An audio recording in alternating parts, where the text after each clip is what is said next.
Hi, எல்லோரும் எப்படி இருக்கீங்க? இன்றைக்கி என்ன ரெசிபி பார்க்கணுன்னா சூடான சுவையான மீன் குழம்பு.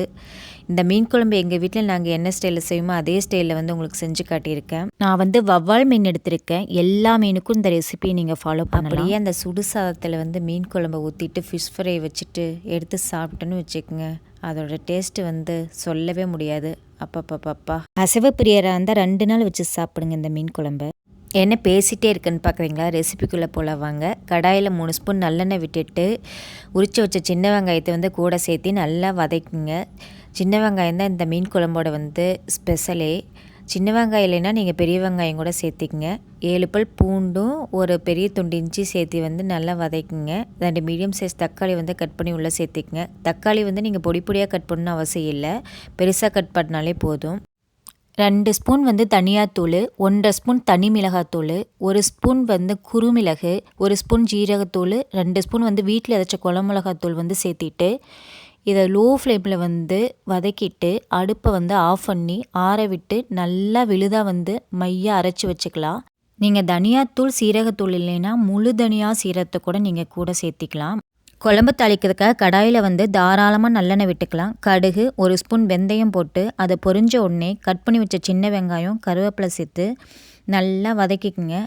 வெங்காயம் வதங்கின உடனே 3 வரமிளகாய் சேர்த்து அதையும் வதக்கிக்கலாம். எப்போவுமே மீன் குழம்புக்கு கொஞ்சம் தாராளமாக எண்ணெய் விடணும், அப்போ தான் குழம்பு நல்லாயிருக்கும். அரைச்சி வச்ச விழுதை உள்ளே சேர்த்தி கொஞ்சமாக தண்ணி ஆட் பண்ணி அந்த எண்ணெயிலேயே ஒரு 5 மினிட்ஸ் வதக்கிக்கலாம்.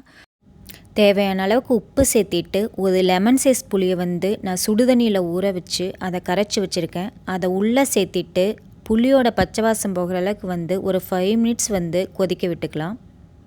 இப்போ நம்ம எடுத்து வச்ச மீனை ஒவ்வொன்றா உள்ளே சேர்த்திக்கலாம். மீனை சேர்த்துனோடனே நீங்கள் ரொம்ப மிக்ஸ் பண்ணக்கூடாது. சிக்கன் மட்டன் மாதிரி குழம்பு மிக்ஸ் பண்ணிங்கன்னா மீன் உடஞ்சிரும்.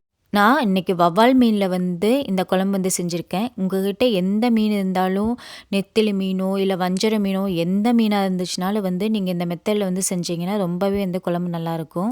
மீனை சேர்த்தோன்னே 3 நிமிஷம் மூடி போட்டு வச்சோன்னா மீன் வெந்துடும். இப்போ நான் ஒரு 1/2 கப்பு மட்டும் தேங்காய் பால் எடுத்து உள்ளே சேர்த்திக்கிறேன். உள்ளே சேர்த்திட்டு மூடி போட்டு ஒரே 1 நிமிஷம் மட்டும் நான் குக் பண்ணி எடுத்துக்கிறேன். மீன் எப்போவுமே ரொம்ப நேரம் குக் பண்ணிங்கன்னா மீன் உடஞ்சிரும். ஒரு 4 மினிட்ஸில் மீன் எப்போவுமே ரெடி ஆயிரும்.